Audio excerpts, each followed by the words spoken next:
sameness surrounds us. Now we have little categories in which we keep our pleasure separate. There can no longer be a genuine, original local culture. It will be swallowed by this universal phenomenon. There are a whole set of Muslim worlds that have appeared suddenly. You have the Tatars of the Kazan area, which have the most fascinating architecture, which nobody teaching Islamic architecture has ever heard of. He's become a great model as a mentor. And so those of us who have subsequently mentored other people have done it in his example, I think.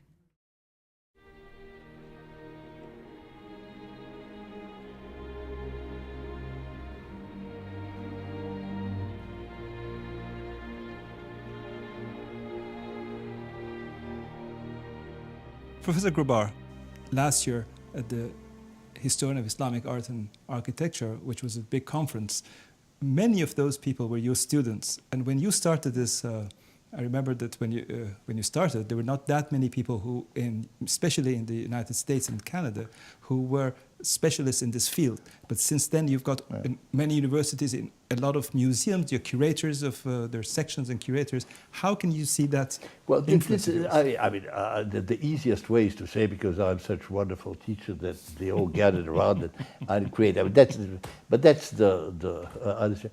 No, I think that in part it is true that it was a novelty to them. By the time I got, let's say, to be 40 or 45, and especially when I came to Harvard, it was very clear. The old Western field were tired. Oh, they still did their thing. They taught, and suddenly something new was brought in. And Islamic art was one. The other one was Chinese art. And there is no doubt that Chinese and Japanese art have blossomed since then, because it was something that was art, it was beautiful, but it was different. And I remember a great argument with one of my colleagues at Harvard at that time, who's at Johns Hopkins now, about the importance of Islamic art to understand contemporary art. That Clement Greenberg would have liked it. He didn't know much about it, but he would have liked it, he used to say. And that, I think, is true, that there is this interest. But what it has not had enough is, if you want theoretical support. If you study historiography, you start reading constantly about Riegel, 10 German scholars do this, 5 French scholars do that, 2 Italian scholars do that. And so you have a whole scholarly philosophical equipment which we don't have, because we don't know whether we should pick our philosophical base in the Muslim philosophical tradition or in the general philosophical tradition. In fact, I was reading recently about somebody who has been translating Nietzsche into Arabic. And I don't know whether it's important to translate Nietzsche into Arabic, but that is the kind of problem that comes up now. If we go only to the local tradition, we'll sink. I mean, yes, there'll be specialists. If we broaden it too much, it becomes elementary and superficial. How to find the balance between the two? You bring up the question of theorization, and in what way the ideas of basing oneself on general theories of art can be productive. I feel that coming from your work and then pursuing it separately, the idea of actually re-theorizing even the very beginnings of the kind of art and visual culture that was created throughout the Central Islamic lands need a harder look. And so what I found most interesting about the mediation of ornament is that it is a gate to, or calls to, really returning to, okay, so what did the philosophers writing in the 10th, 12th century really say? How do you actually approach the idea of visuality within Islamic art? These are issues that I think have really very productive ways of being developed now. Yeah. Yes and no. Because I would say that most historians of art are not equipped to answer that question. We don't know languages well enough. We don't know the sources well enough. We don't know how many manuscripts have been published and not published, how many. So I don't think we have the full competence to deal with. I'm fascinated in looking now, for instance, at how many historical texts of the early period have been published in the past 20 years that were unknown to me. Right. No, wait, but right. that's what, in other words, I don't think, but that's not our job, is not to look for text. That's the job of text people. I know. Our job is to look for visual impressions and visual evidence. And my use of the word theory then, and as you were talking, I was thinking about it, I think comes closer not to how I wrote this, but to the impact that I've had made on me, actually, the Institute for Advanced Study, by physicists and biologists. That is, that every moment lives with a theoretical framework, which changes every 5 years. You don't have to follow it forever. We tend to keep the same idea for 50 years, and they're going to become stale and boring. They change every 5 years, but they always have a grand theory. And they fit whatever they deal with to that grand theory. Then they change the grand theory. And they can do it because they are constantly working together. I think that there comes an important thing. As long as, and I go against my own life here, I mean, that as long as we work alone, we'll never find it. But we don't work alone. No, I tend to work alone. No, I know, but I work, I mean, writing books. That's what counts. No, but any number of us are actually not working alone, and actually part of it is your I know, model. but so let them do that and prepare then the new theories that other people should be using. And to have little booklets that say, for this year, theory number 14 is going to be this, or that theory number 12 is this or that. And if it is, and immediately send it to Kuala Lumpur, to send it to every center where somebody is studying that field. If it remains among a bunch of buddies who meet every 6 months in the same colloquia, this is bad. We just had one like this at the Institute recently. And it is friends who meet and talk as friends to things they already know. It was fun, it was very pleasant, very agreeable. No results. It is, we should have brought people from Kuala Lumpur or whoever, from other places for this, not our local bodies. And I think that's what the Archnet Award has succeeded in some ways in doing. The seminars used to bring people from very different origins.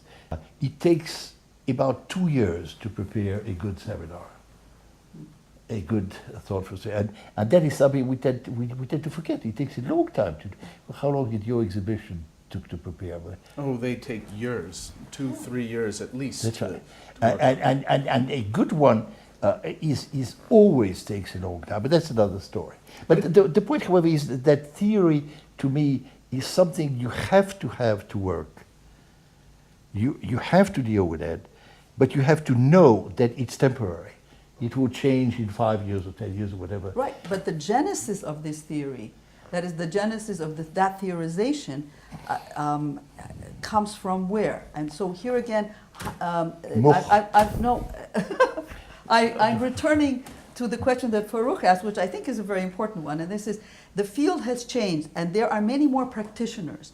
And so therefore, one person can no longer, or is no longer supposed to be the expert on everything from the Alhambra to the Taj Mahal in the same depth and the same theorization. You can't. So because you have many more people, you can actually set the variety of students and subsequent who's doing the setting? I mean, in a way, this happens almost in a generational way. Look, here's Muhammad. He is 10 years younger than Glenn, who did his dissertation 10 years before, after I did. Okay, so in fact, you're looking at 3 completely different kinds of even pursuits. Mm-hmm. So in that sense, there is a kind of to answer for. Yeah, there is a dynamic in the kinds of issues that are taken up, and then in the arc of the careers that are chosen, and these are not just happenstantial. Yeah, but that brings us to another issue, and a very important one. Unfortunately, careers are no longer chosen. Careers are chosen by deans and directors of museums, and who organize things. But that's a.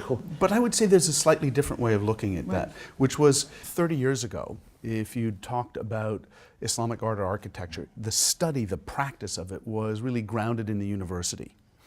And I think in part because of your own teaching, but also in part because of the impact of programs like the Ahan program in architecture, it has exploded out of the university, and it takes place in museums, it takes place at architectural schools, and that there's actually emerging a fairly rich conversation now that brings together people from within the university, both in the United States and Europe, and throughout the Islamic world, and I think especially of centers like Istanbul and Cairo that have really generated a thoughtful discussion. And I wonder, as you look at that, whether that's something that you see as beneficial, and whether it's grabbing at important issues. Well, if it was true, it would be beneficial.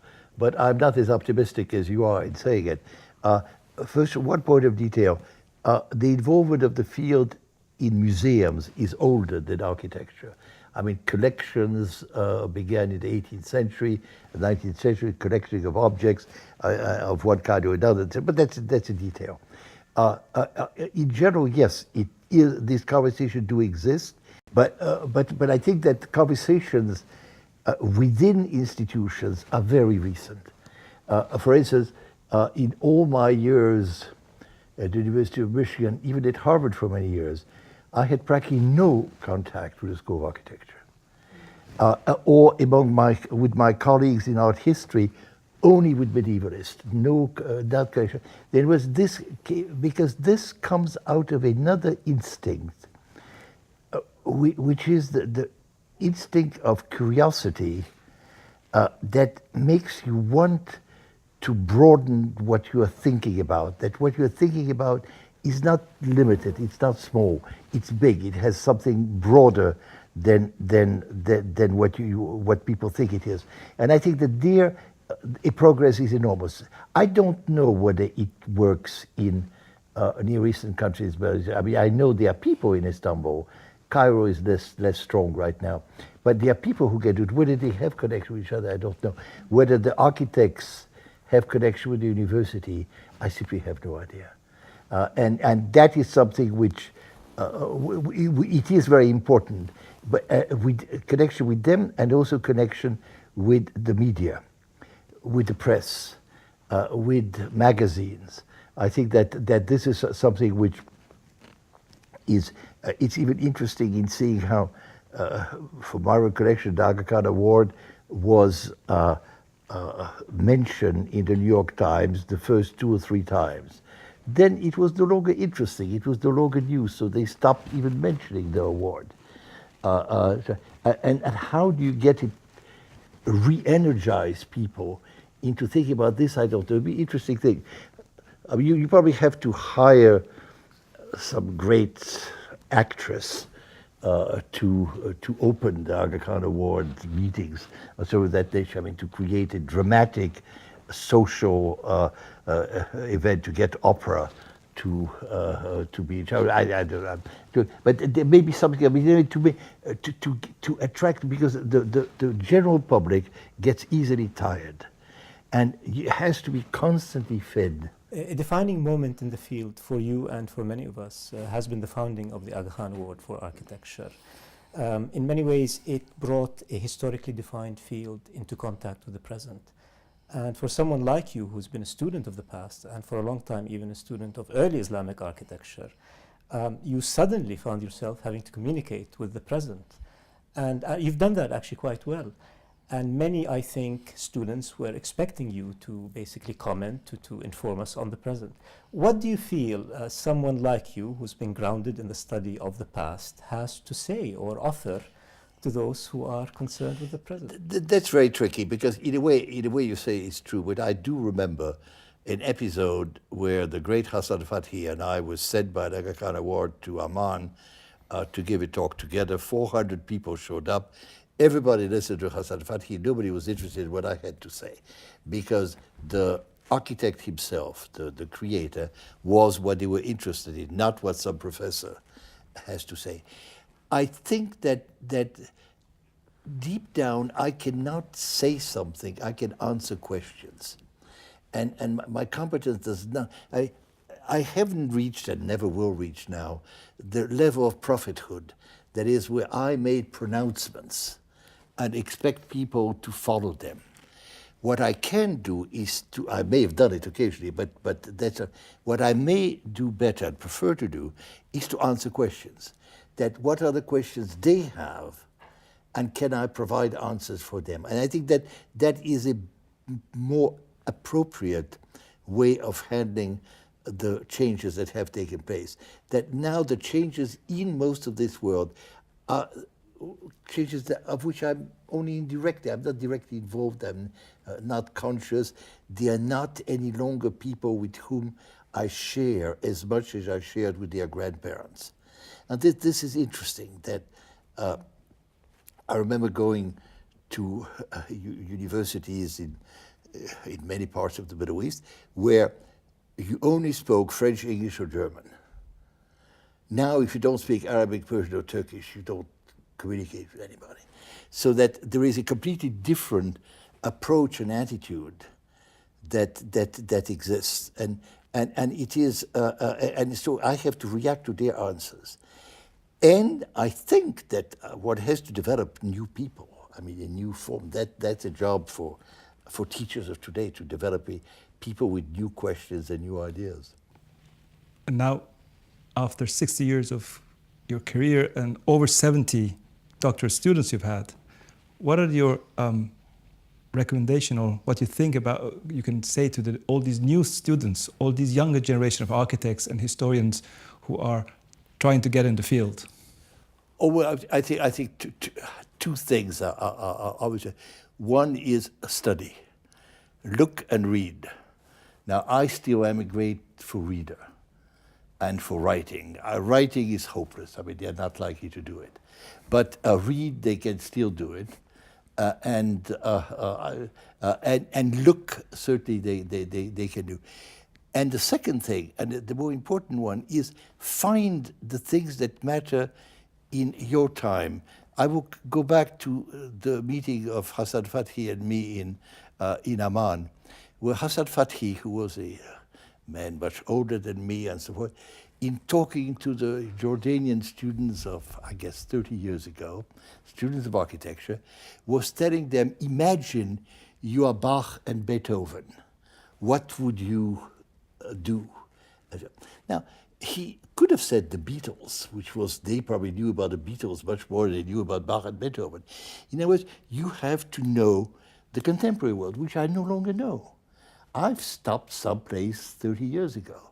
And so it is a matter for an analysis of the contemporary world, the questions of the contemporary world, and from there to come to old people like me and say, hey, we are interested in that.